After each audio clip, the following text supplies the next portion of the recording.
Welcome to the Noir Poise podcast, where wisdom is power is more than just a motto. It's our way of life. While we don't claim to have all the answers, we're dedicated to delving deeper into different topics through meaningful conversations. As a duo, we bring different viewpoints to the table, enriching our joint journey towards growth and poise. Join us as we explore and unlearn to relearn while striving to navigate life with poise.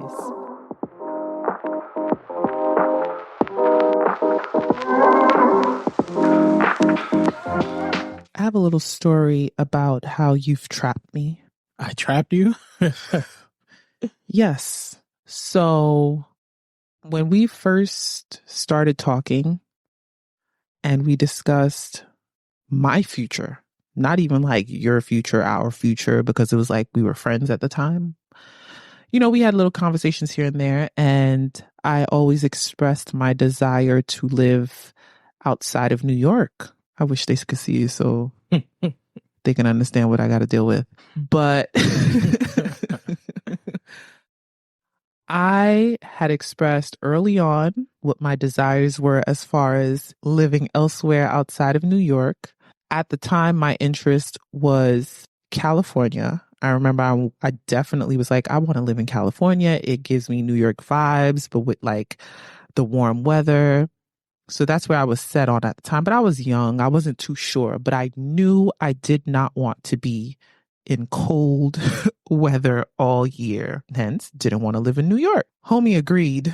Okay, agreed. He agreed with everything. And then he proposed. I said yes, obviously. And all of a sudden, it just started to like slowly become, oh no, maybe not now, maybe in the future. I don't really want to leave my family right now. And, you know, everyone and everything we know is here, you know, little nonsense like that. I think that's when reality started to settle in for me. But go ahead. So basically, long story short, he lied to me, trapped me, and I ended up having to compromise and go towards his direction when it came to living quarters. That's my story. That's my story of how you trapped me. And I think that's a great example to go with today's episode on clashing priorities, because we sure enough did clash when it came to that.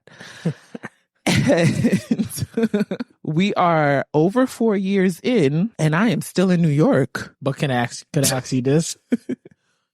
Would you still want to move to California? No, definitely not California. We know that. Yeah. That's why I said at the time it was California, because I was unsure.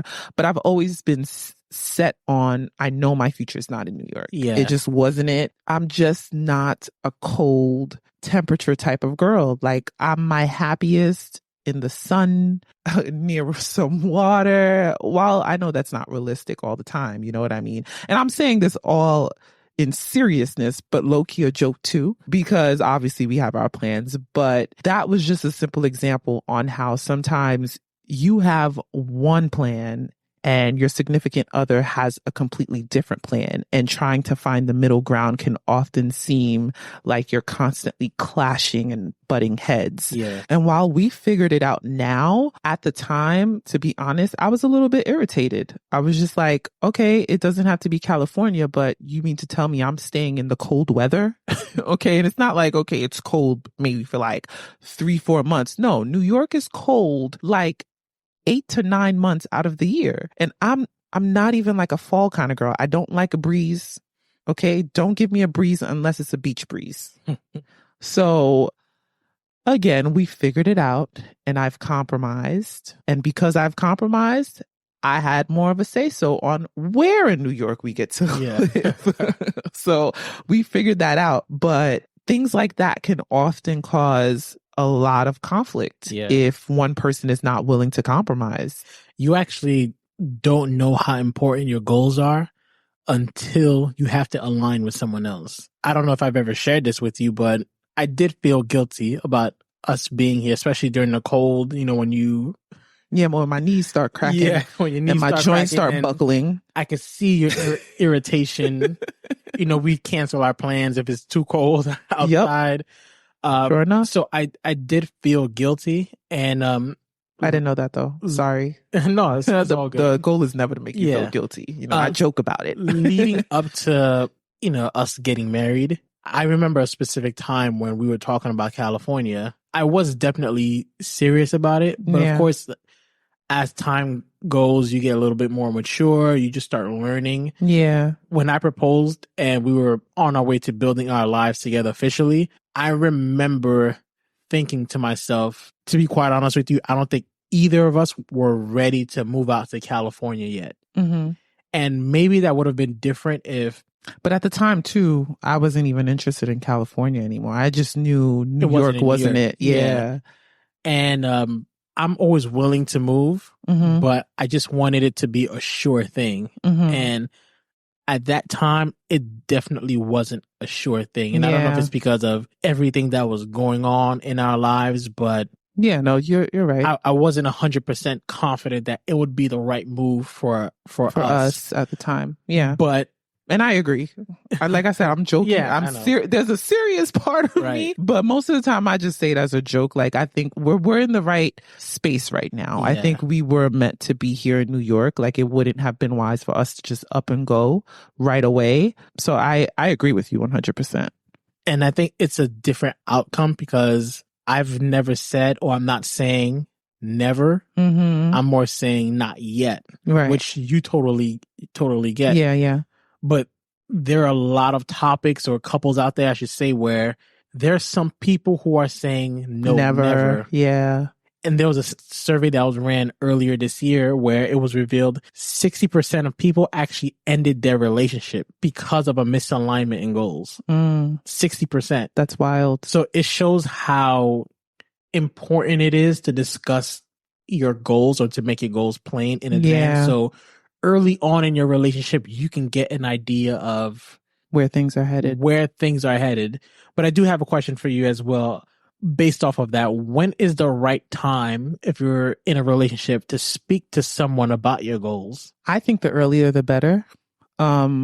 Obviously, you're not going to open up, detailed information to someone you just met. But I believe that you have an idea when you should, based on the type of conversations that you are having. If you're discussing anything about the future with this person and it's about the future together, then that conversation, in my opinion, should have been had, because you can't discuss, oh yeah, we want to live together, or even, believe it or not, travel together as a couple. If you're going as far as let's travel together as a couple, that means you are, in a sense, okay with living with the person at some point in time. So I feel like by that point in time, when you're at that space with your partner, I think you should have already discussed future goals. And if you haven't, I think you should right away, so that person doesn't get caught up in something that they're not willing to get caught up with. Because when I think of future plans, it's not even things as simple as like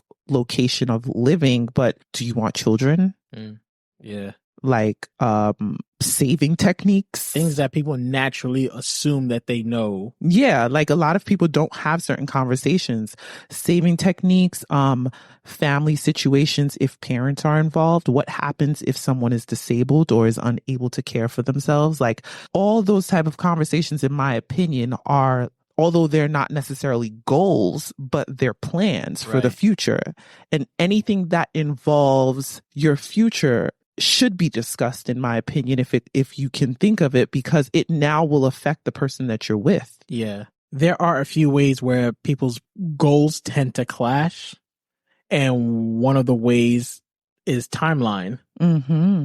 So yeah, I remember working free internships in New York City. Sometimes I had 3 different internships I would work throughout the week while going to school full time, while doing ministry, taking care of personal family matters. Yeah. And I remember the moment that I got my first paycheck. Yeah. And we had a discussion about saving for our future. Right. I don't know if I ever told you this, but I was highly annoyed. Yeah. At that time. I knew that. Yeah. Because I didn't get my first job until my mid-20s. Right. So I literally remember the moment they made me an offer. I accepted. Of course, I asked if they could go higher, and they said they couldn't. And I text you. you gave a response that was sort of like, okay, that's not bad for now, or that's it. And I actually remember I remember I was really happy for you, but then you told me the salary that they yeah, offered, and my response was kind of like, "Oh, okay." yeah. And keep in mind, I've never had a job before. Right, So yeah. before that, I was literally working multiple internships for years, Yeah. unpaid for school or just for experience. So when I finally got that job, I was on top of the world. I thought I was rich, Not rich, but stop. no, I literally thought I was No, you rich. didn't. There's no way. So when we had that conversation about saving, it wasn't that I disagreed with saving, but our timelines didn't align. Mm-hmm. And I think that's something that a lot of people or couples struggle with is I agree with what you're saying, but not now. Right.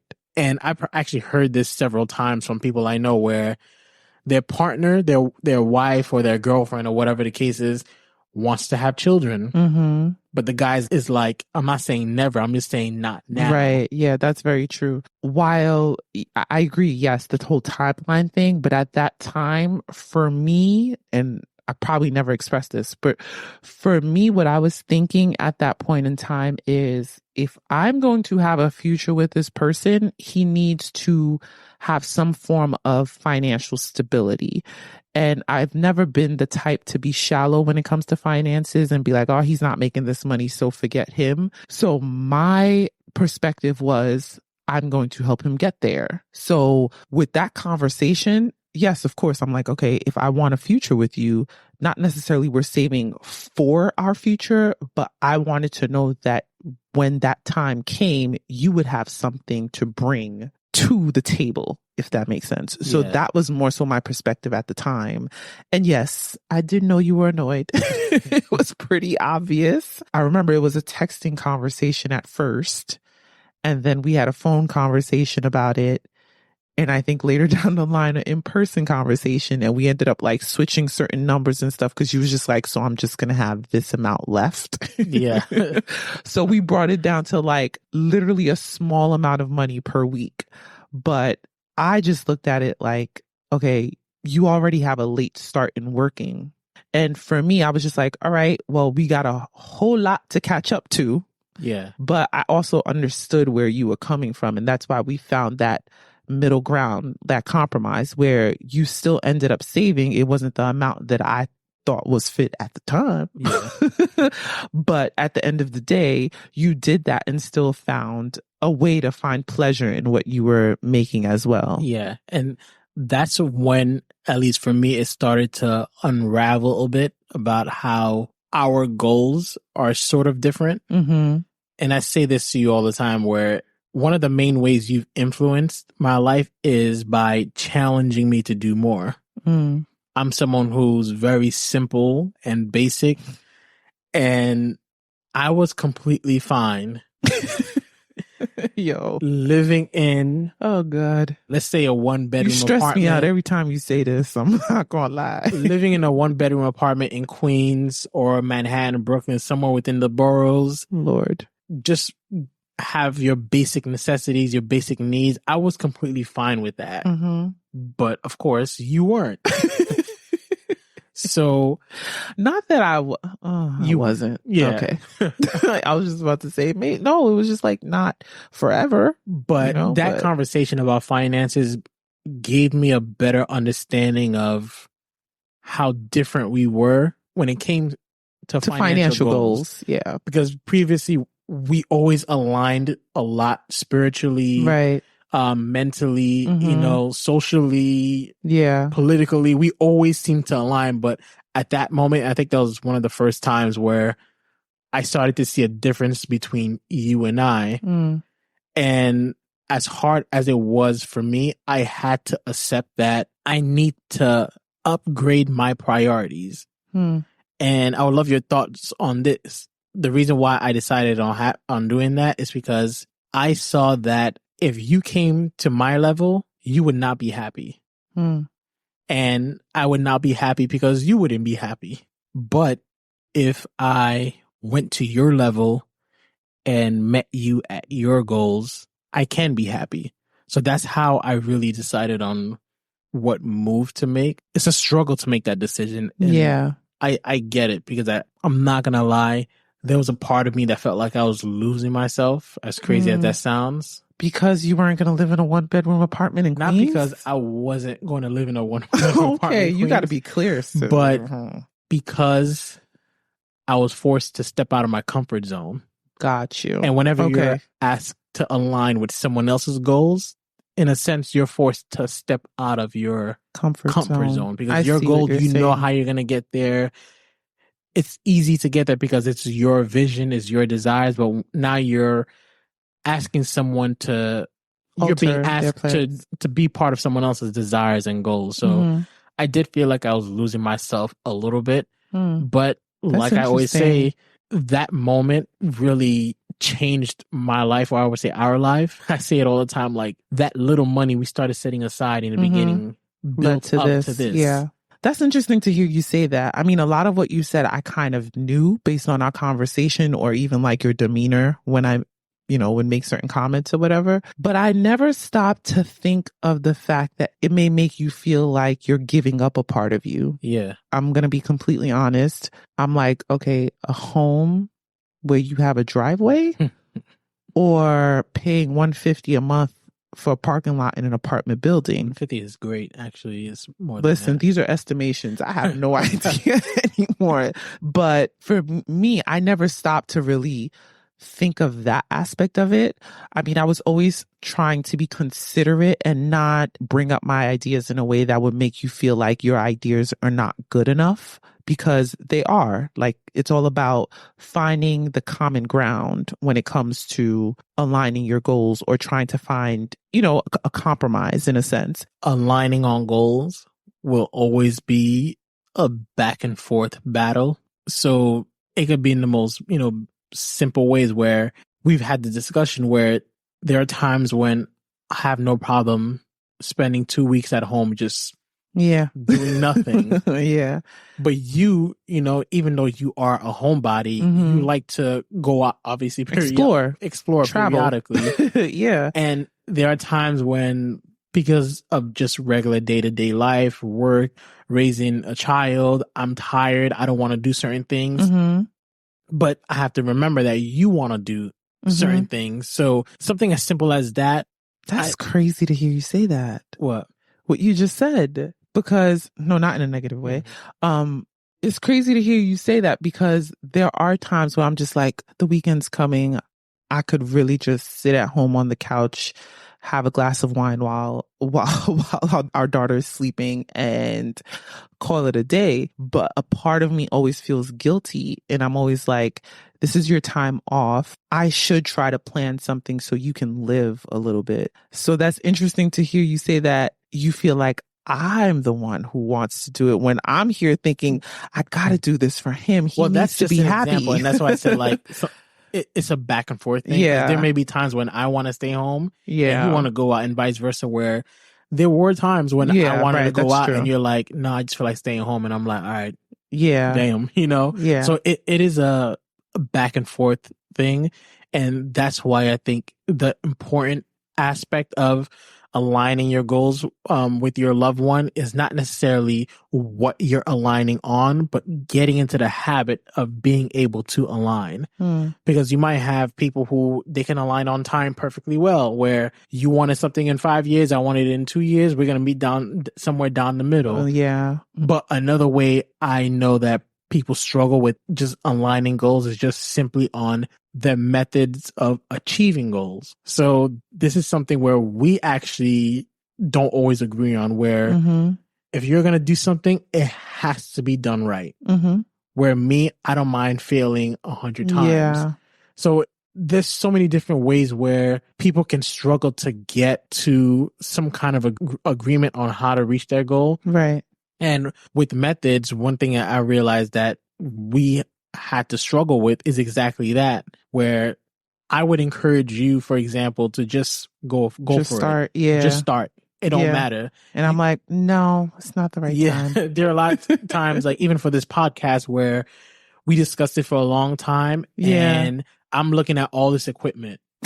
Yeah. And I'm like, let's just buy all of it because we're going to need all of it. And you're Right. more so like, no, Can let's we just see take our what we, time? yeah, let's just see what we need. What could we make do? You know, how could we make the little work for us? And Mm-hmm. thankfully, we were able We to align balance. on Yeah, I that. think it's all about balance, honestly. We Right. balance each other out. And I think that's the perspective that's important to have when trying to align goals. With everything that you just said, it's very tit for tat. You know what I mean? Like it can easily get that way where conflicts arise because one, you don't have a clear understanding on what those goals and plans are, because all these years of being together, you know, like 4 years within our marriage, and we're now realizing like, well, this was my perspective with this thing, and this was, you know what I mean, and vice versa. So clearly there's a lack of communication on details that may occur when it comes to aligning goals. But to get back to what I was saying, I think it's important to recognize how much balance plays a part. Being humble enough to realize, okay, this is what my goals were. Because what you just said about even the podcast, for example, or like how we operate, I think the way you do it is actually pretty dope and amazing, believe it or not. It's just not my method.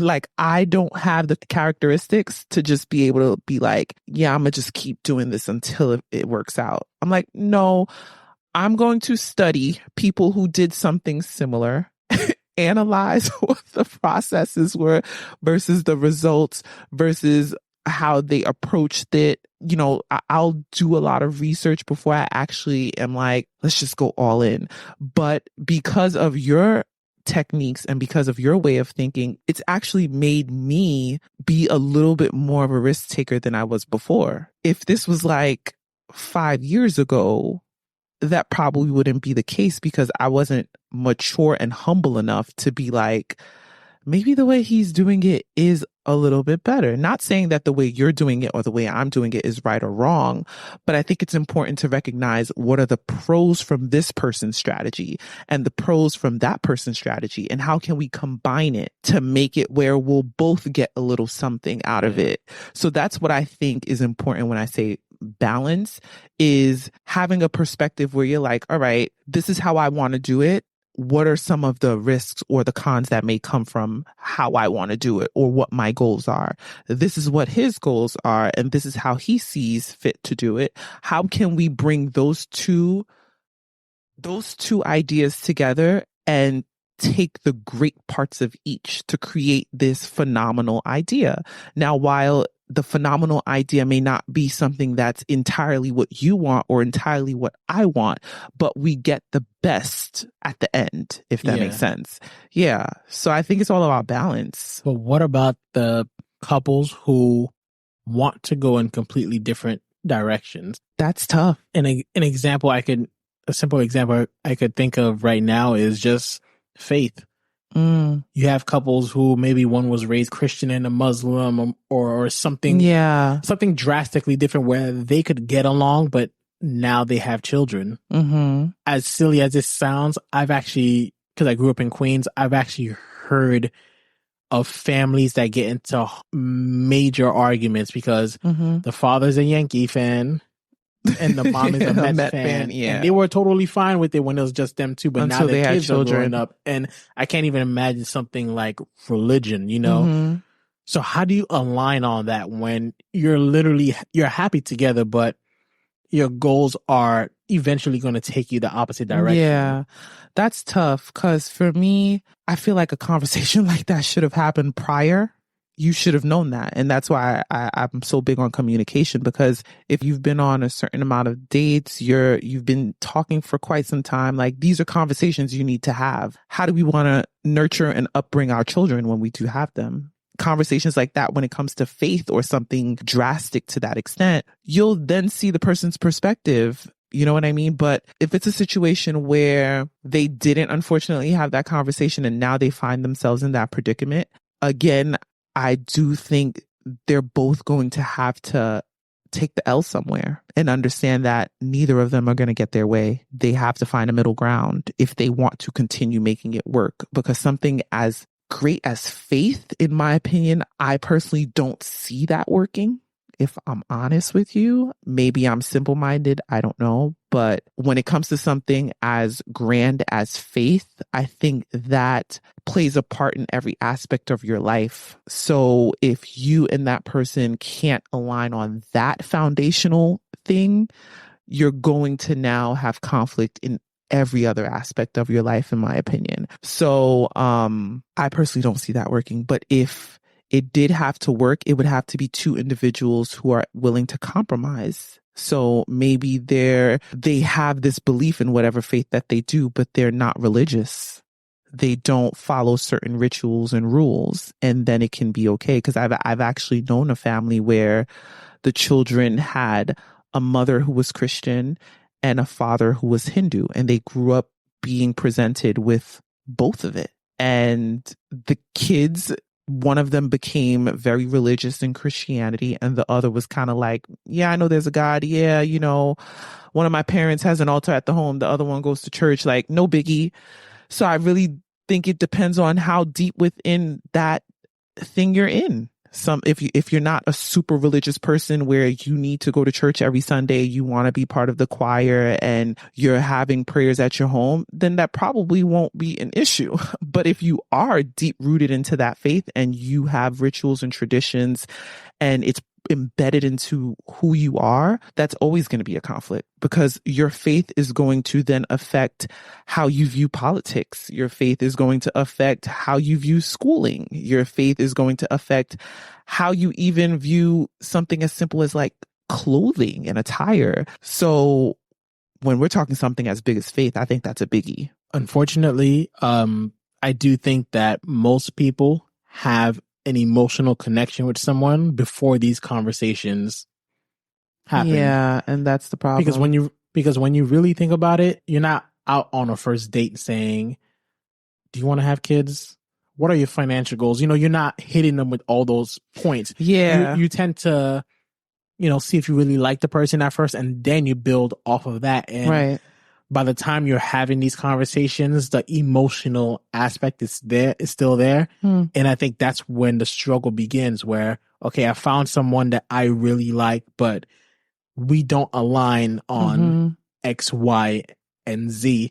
And one of the important questions that people have to ask themselves is, are you willing to stay or should you go? Right. The same survey I mentioned earlier also revealed that 57% of people are willing to let go of their current relationship if their partner does not align with their personal goals. And while I see that as a big, congratulations, because always do you, because it's, you only have one life kind of thing.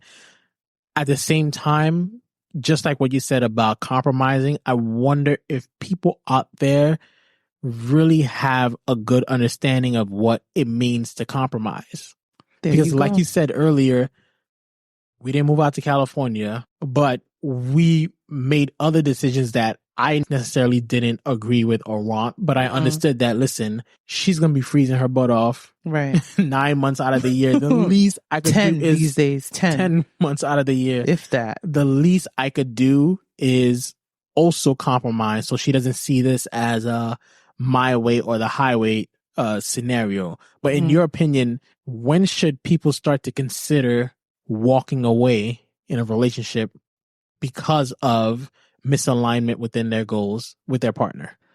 I think if it changes who you are for the worse, that's what I would say. I can't say that's the one and only, and it's all the time, but I'm trying to think from my perspective. If I was in that particular situation, if I notice a trend line where I'm constantly having to compromise for this person in a way that is detriment to my growth, I think that's when I have to question and see, is this something that is beneficial in the long run? It's different if like you have to take an L once in a while, you know what I mean? We all do that. And when I say an L, I don't mean like changing who you are for the worse consistently. I mean more so, okay, I didn't get my way. We're adults. We're not children. So we're not going to always get our way. And if as an adult that hasn't been illustrated to you with life in general, outside of even relationships,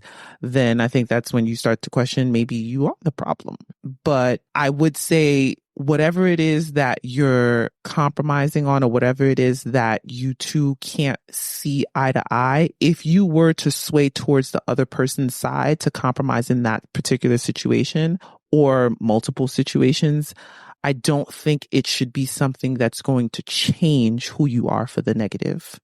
You may be unhappy with it in the moment, but that's not changing who you are. So that's what I would say, because I feel like we often think of ourselves in a lot of situations, especially if we're getting into a relationship in our 30s.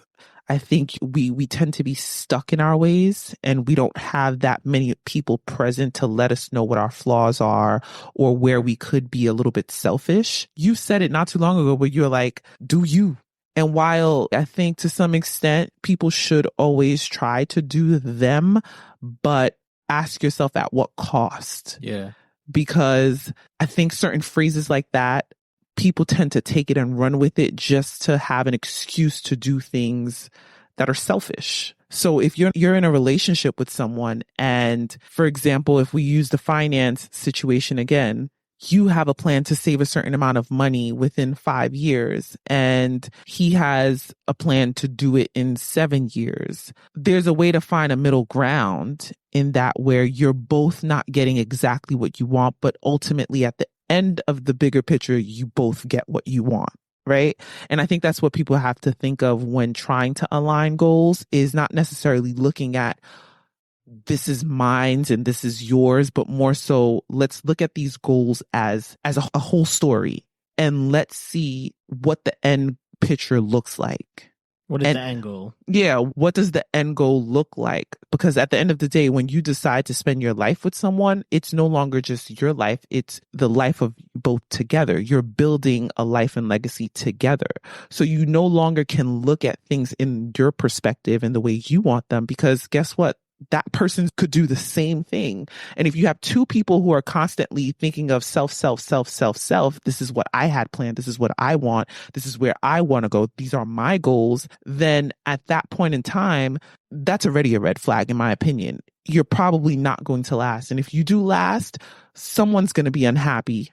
Okay. And if that's not the case, there's going to be a lot of arguments and conflict in the midst of the relationship. So I feel like once you change your mentality to be, I want to spend the rest of my life with this person, and now I understand that my goals are now their goals and their goals are now my goals. And that's how I personally look at things now with us, where even with the financial thing, when we did actually really start saving like together, I no longer looked at your financial decisions as your financial decisions. While we weren't married at the time, I'm like, this is someone that I have made the choice and decision to move forward with. So whatever you do at this point in time is going to affect my future. And the same goes the other way around. So I think people need to look at goals in that way. You know what I mean? I love that. So what you're saying is, don't look at what's preventing the opposite person from aligning with your goals as their issue. Mm-hmm. Like, see it as a joint issue that you have to figure your way around. I love that, because society unfortunately does teach that you don't need anyone to complete your goals, which is a lie. If anyone's telling you out there that you don't need anyone to accomplish your goals, even the people out there who say things like, I made it on my own. No, trust you me, didn't. They did not make it. They did not make it on their own. They had someone along the way to help them, whether it's someone that they were in a relationship with, someone who they're just friends with, an associate, a parent who instilled certain things in you. Somebody along the way gave you directions or gave you feedback, gave you guidance, or simply just helped you get there. So it's a very harmful thought to think that you're going to be in a relationship and you're going to try to get to your goals on your own. Mm-hmm. There has to be some kind of alignment. And like you just said, stop seeing the problem with alignment as the other person's problem. It's how are we going to solve this, and how are we going to compromise? Because the truth is, your direction or your way may not be the right way. Right. Or I should say this instead, your way is not the only right way. Yes. Sometimes we that's get so perfect. caught up into our own vision that we think this is the only way it's supposed to happen. Yeah. Using your same example, there's always a way to compromise Yeah. your goals, especially when you're in a relationship. And it takes a lot of humility to be able to get there. It's not easy to have that mentality because we've been taught to think of ourselves. You know, even the people pleasers and those who are constantly thinking of others. I mean, we're those type of people. There are times where you have to catch yourself and recognize that, are you being selfish in this moment? And it may not be selfish in action, but sometimes it's selfish in mentality, where you think the way you're thinking of things is the right way, or the way you view things is the only way, like you just said. So I think it takes a lot of humility to get there, and accountability to realize that sometimes the mindset of self-happiness and self-love can often be tainted with selfishness, because I think we live in a time now where people are finding ways to take care of themselves and show themselves self-love and find happiness, which I think is really awesome and dope. But I think there's always just too much of an extreme that occurs whenever we figure something out in the world. Like our generation, we're like, yeah, we're all about the emotional health and mental health, you know, self-love, self-care, which is great. But I feel like people, not everyone, of course, but there are people out there that may use those things in order to make excuses, to be selfish, to not take into consideration the next person. So when I say take accountability, I mean it in that way. Take accountability in knowing that your actions and your thoughts and your perceptions may actually be selfish, and doing a little bit of self-reflection to make sure that the way you're operating is not in a selfish manner. Because when it comes to aligning life goals with someone that you plan on spending your life together, in that alignment, I feel like you have to look at the person's life as your own in a weird way. Obviously, you're still individuals, of course, but if you have a goal, I have that goal. Like, that's how I always look at it. Like, whatever goals you have, you're like, this is what I see myself doing. This is what I want to do. My automatic thought is, all right, this is what we want to do. This is what we see ourselves doing. So how can I play a supportive role in order to get us there? And if it's my goals, then how can you play a supportive role in order to get us there? For me, I feel like it's all about figuring out the proper timeline rather than if we can do something or not. Does that make sense? Yeah. Yeah. So we know it's possible. It's just about laying out the timing. Exactly. Outlining the plans. I'm a big believer in outlining the plans. Like, for example, prior to us being married, there were a lot of different ideas and things that I wanted to do. They didn't get solidified until after we got married, but you've always had an idea that there's a creative side of me that I wanted to tap into. I just didn't know how exactly to tap into it. So things didn't start to become solidified until after we got married. And of course, at this point in time, we have a mortgage, you know, we have responsibilities, but we started to then plan on how that was going to come about, although we didn't finalize the plans and things just started to play out on their own. But the point I'm trying to make is, in that time, it wasn't about what I wanted to do, but it was about what we wanted to do. And you always found a way to play a supportive role, whether that was like looking into like a program that had to do about what I'm interested in, or finding videos, or buying certain equipments. Like, I can count how many times you bought me like a random thing that had to do with something that I was just a little bit interested into. The same goes with your expression on how you view trading and what you want to do with it and how you see it benefiting our future. It was difficult. Even before we had our daughter, it was difficult because obviously in order to win some, you have to lose some, in a sense. Like, you got to put in money, and it's a risk to put in that money. And I can remember so many different times where the human in me is just like, you know, it's not like we got it like that. We just, you know, we figuring it out. We're budgeting appropriately, and we can still thankfully live and enjoy life. But there was also that part of me that was like, once this is gone kind of thing. Yeah. But it was never about, this doesn't align with my goals. It just didn't occur in the way that we envisioned it separately. We combined those ideas and we found a way to make it work, looking at the pros from each side. So I think that's how, at least for us, that's how it worked. And personally for me, I feel like that's how it'll work for others as well, is in aligning your goals with that person. If this is someone that you choose to be with, because at the end of the day, it's a choice. If you choose to be with this person, then I think you need to change your mindset to not just align your goals with them, but understand that their goals are your goals and your goals should be their goals. And if you both have that same mindset, you will naturally find a common ground. It won't be about if we're going to do this or not. It's going to be about how are we going to do this and when. And I think that's the first step. I love that.